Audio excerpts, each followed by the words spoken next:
What is up, guys? We are back here, Gnarly Knives.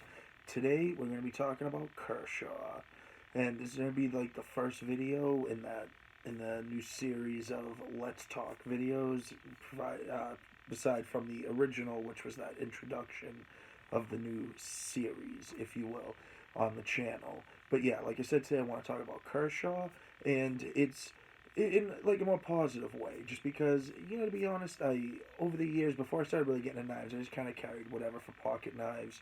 I like CRKT and Kershaw, like I carried, but once I started getting more into knives, like more like hardcore into knives and collecting and stuff versus just just a regular user, I just EDC, I just always carried a knife, but started getting more into actually knives themselves versus just I just understood the importance of it. It's good to have a knife and carry one. But Kershaw, it's funny because once I started getting really into knives, and especially folding knives, because it's what I'm carrying all the time. Unless I'm in the woods or something or whatever, I'm not really carrying a fixed blade. But I noticed to myself that when I started getting into knives, it was like with pocket knives, what I like to carry, I always like carrying, it's like either Spyderco or Benchmade. It's like one or the other. Those I kind of use as like my gold standard in the sense when it comes to folding knives. Of course, I know there are tons of other companies. Not everybody's gonna use Kershaw, Spyderco, and Benchmade is like their gold standard or whatever. But that's, for me personally, that's how I always worked it, because I love Spyderco, especially Benchmade. I also really love as well. Of course, Spyderco being my favorite, but I love Benchmade. The knife I carry at work is a Benchmade. The Freak. I carry it all the time. I use it constantly at work. Outside of work, sometimes, I'll carry, the Griptilian, or, the Contago. I love the Contago. It's probably my favorite Benchmade as of right now is the Contago, but, mainly Spyderco. But I've been kind of getting into Kershaw's again, because like I said, I carry them once in a while, and they're knives that I've long since lost or whatever. I just don't have anymore. But I, as of now, have 5 Kershaws. A couple of them, actually, I think, a few of them I had gotten when I started just collecting knives. I was just grabbing things from all different companies until I really was like, Spyderco, Benchmade, and whatever. But Kershaw, I've been kind of recently getting back into a bit, with a couple knives that we'll actually talk about here in a bit.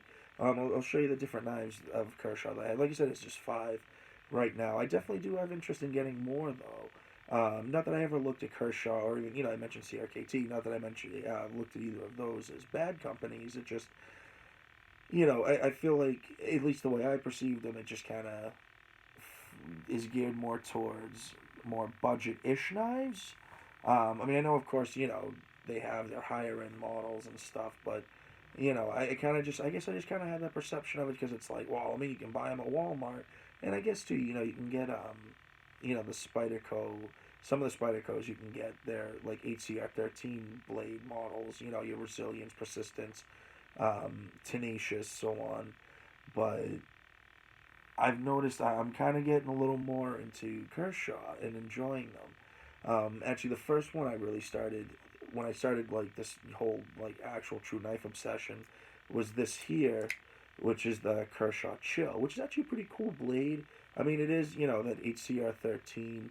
I carried it a little bit. This was actually my girl's knife. This is the knife that she carried, for probably a little over a year or so, and then now I have her. She's carrying a Benchmade mini grip. But it took her a little bit, but she kind of started getting a little more into just, the idea of at least carrying a knife. She's not a knife person. She could really care less when it comes to knives for the most part. But with, different jobs that she's had, it's been useful to have a knife opening boxes or anything else of that sort. Or sometimes she does have to cut things, and it's funny because I noticed with, when she was carrying the Kershaw Chill, and this is the HCR 13, I noticed she was kind of like more often, compared to as of now, more often like, oh, can you sharpen this? Can you strop it? It's just, it's not quite as sharp anymore. But now that she's carrying the mini grip, she hasn't really, and now it's more, I'll just like, all right, I'll just take a look at it, see how it's doing, kind of tune it up. But she did really like this, though. She likes, because the flipper, So it was something that, was just easy for her to use, liner locked, very simple to operate. And it's not a bad knife. I mean, nowadays they're going, you can get these for around 25 bucks, which is really not a bad price. Um, when I got this, I think they were going for like 18, 20. Excuse me. It's been a couple years though. So, of course, prices always fluctuate and change. But it's not a bad knife. And like I said, I carried it myself for a little bit, but as I started getting into knives a little bit more, I just kind of started to appreciate more finer steels.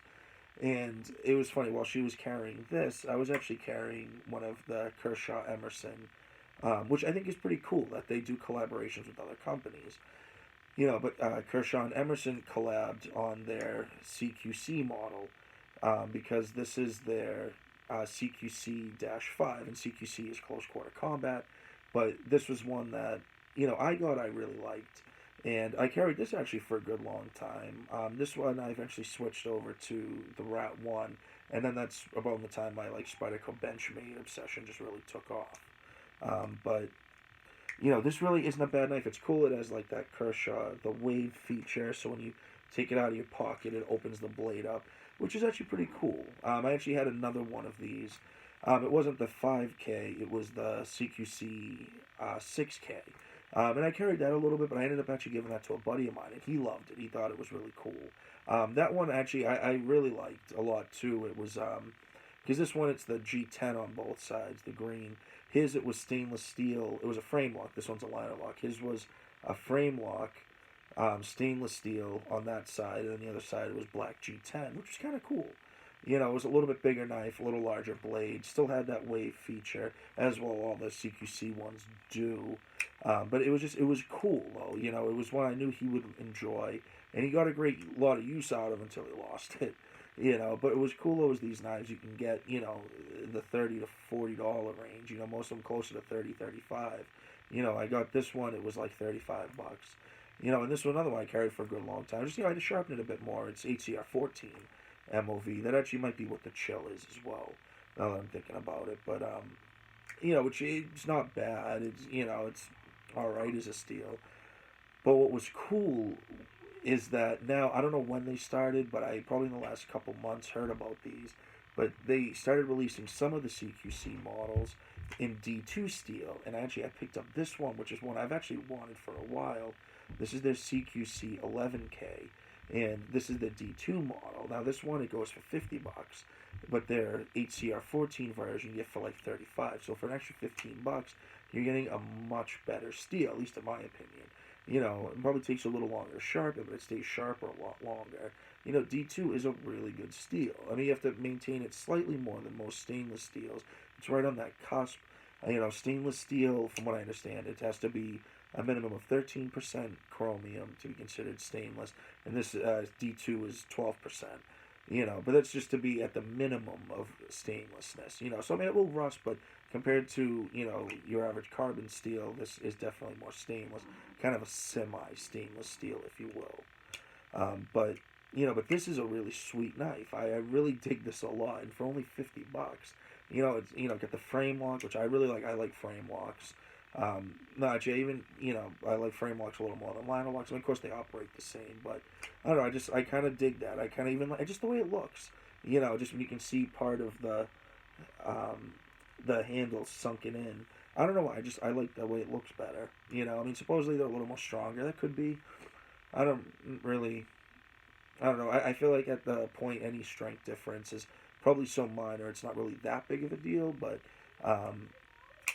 I do just enjoy that. I do. I like frame locks, and the D2 is a good steel. It does take a really good edge. I remember when I sharpened it, it definitely it took a little more compared to obviously like the HCR 14, but I mean it will definitely hold that edge a lot longer, and it's a nice.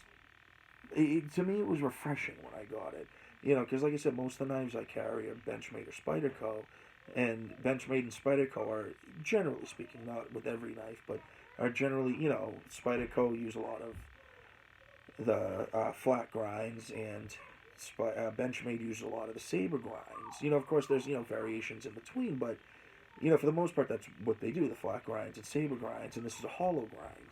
And I enjoy hollow grinds. I'm not as nuts on them generally as in fixed blades, but for folding knives, I think hollow grinds are one of the better types of slicers. So that was something that with this I do like about it. But it's a cool knife, and I think Kershaw has done a really good job with it. They do make good knives, and I think getting this and then the other knife we'll discuss in a bit have kind of reinvented or stoked that fire that I used to have a little bit more for Kershaw. And I definitely will get more Kershaw blades. Because I think they do make good knives. It's just nice that I feel like I'm kind of like I just said that kind of getting a reintroduction is probably where I was trying to go before. And a knife like this I really enjoy a lot, especially I love that it just has that like big fat, like I don't know, I call it like a pregnant belly. It's just a really big belly on it, so great for slicing things open, and to has that little wave feature is cool. It was like, oh, that's so cool when you pull it out of your pocket, and I like that a lot. And what I enjoy with Kershaw is they make, I guess with a lot of other knife companies too, but they make a good range of knives to fit different people. And this is a good example too. This one, I think when I picked up was about like 45 or $50. This is a couple years ago also, but this being the Kershaw Leak. It's actually funny. I keep forgetting. I always want to like switch the clip around because I'm not as big with the tip down carry. I prefer tip up carry, but it doesn't matter. But with the Kershaw Leak, you get more of that worn clip. And it's funny if you look at it, it has ever so slight of a belly, but it's mainly just like a worn cliff. But the blade, it thins out really well, and you have like a needle point tip on it.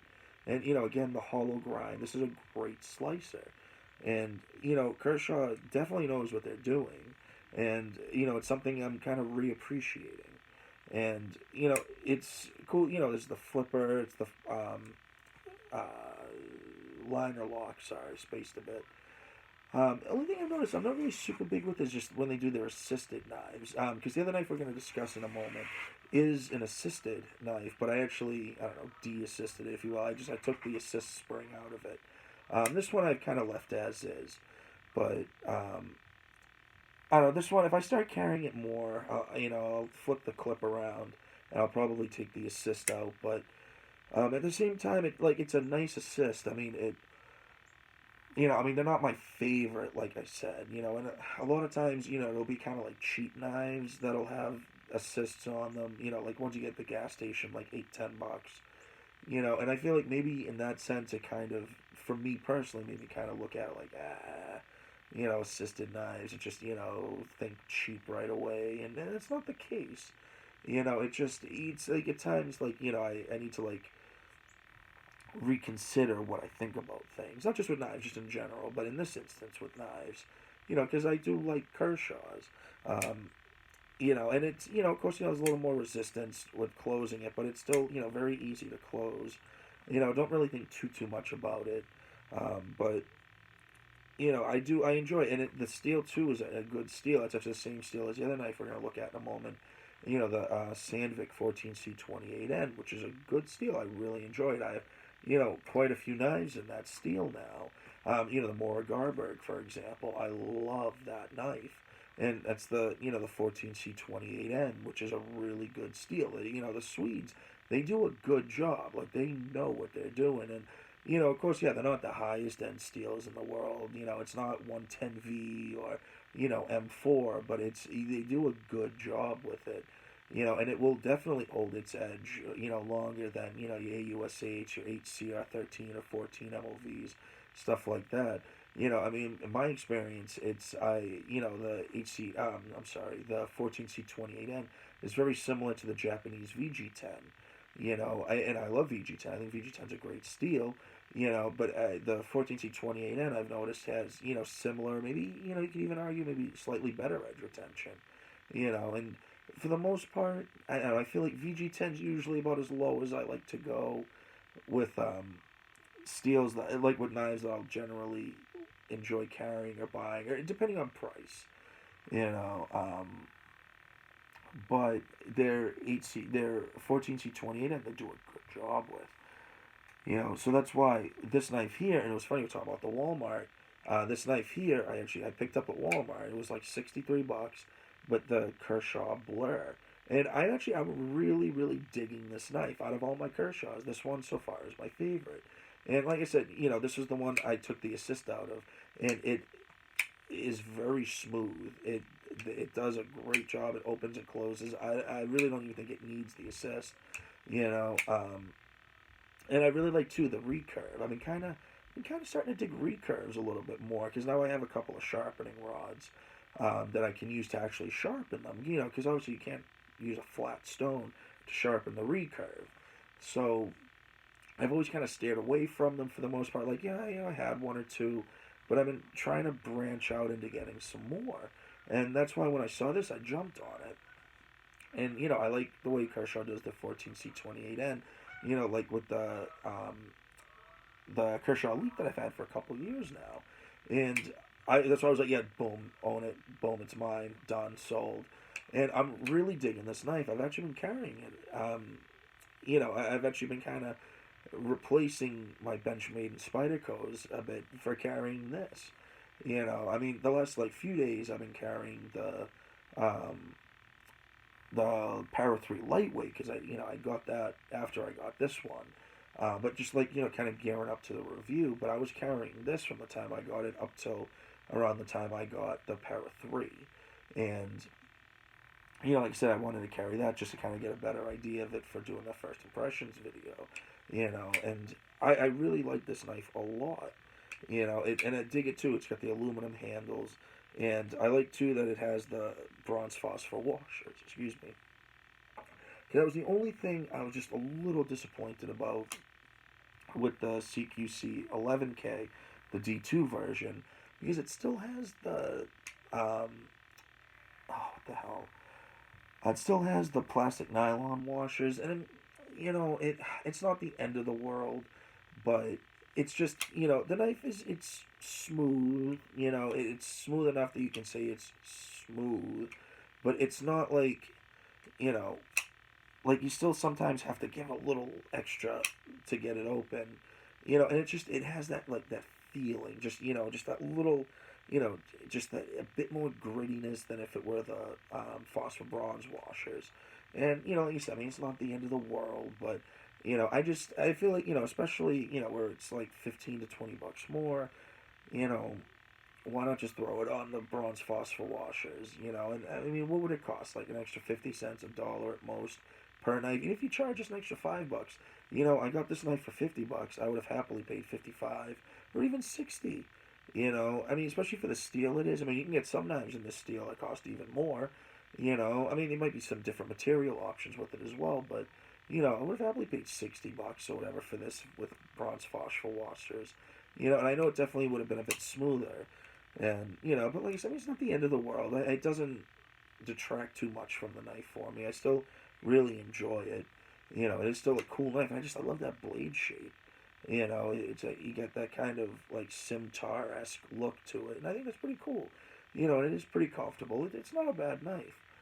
Actually, what I might end up doing is I think I might get another one of these and give that to my buddy that lost his other one I got him.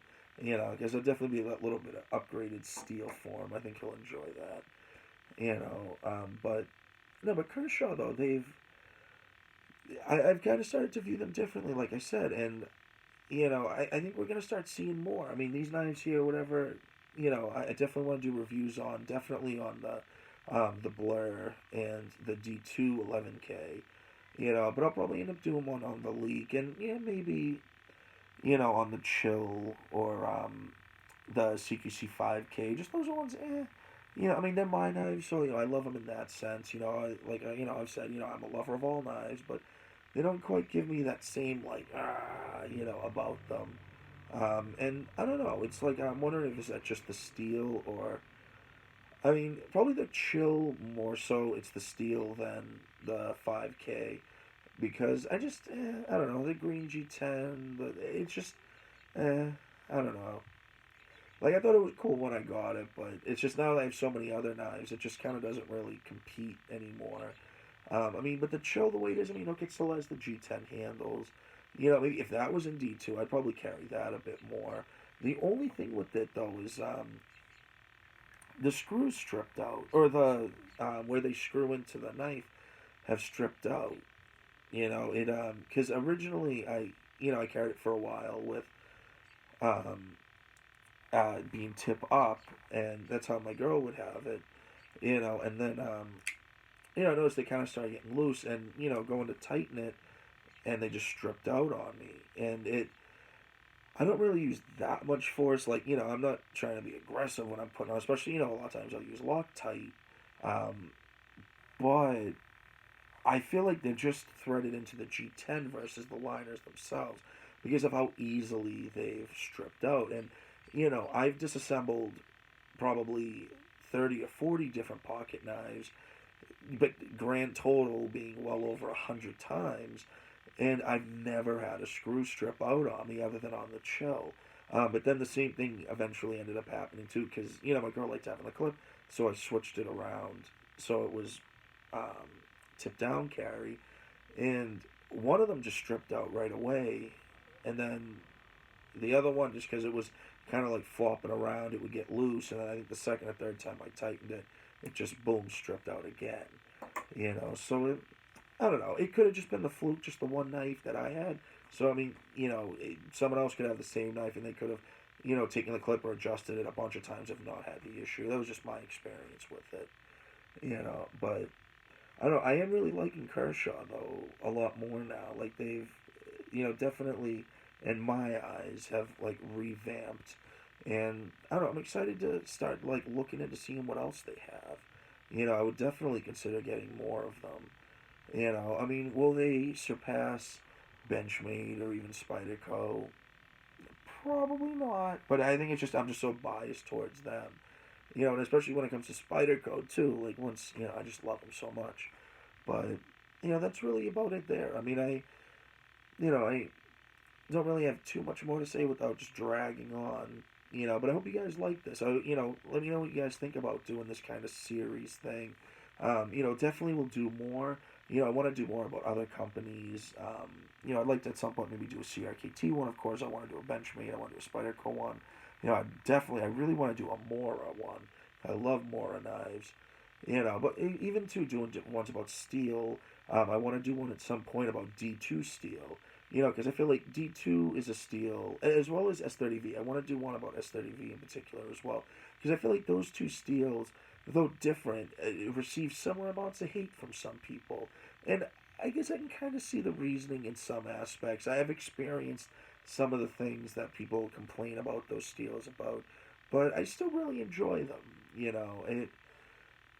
But I don't know. I don't want to give too much away with that. When we get to those, we'll definitely have a good discussion or whatever. Plead the case, if you will. But then it could just be like any other steel. I mean, there's steels out there that some people love. I'm just like, I'm not super nuts on. But then like S30V is one of my favorite steels. It's not my number one favorite steel, but I'd say it's definitely in probably my top. I don't know, five. Yeah, I'd say probably my top five steels out there. But I guess we'll see when the time comes. But you guys have a great rest of your night. Remember, please keep carving, stay sharp. Please like, comment, subscribe, share the video if you feel so kind. And please, look us up on Instagram, Gnarly Knives. And you guys have a great rest of your night, your day, whenever it is you're watching this. And peace.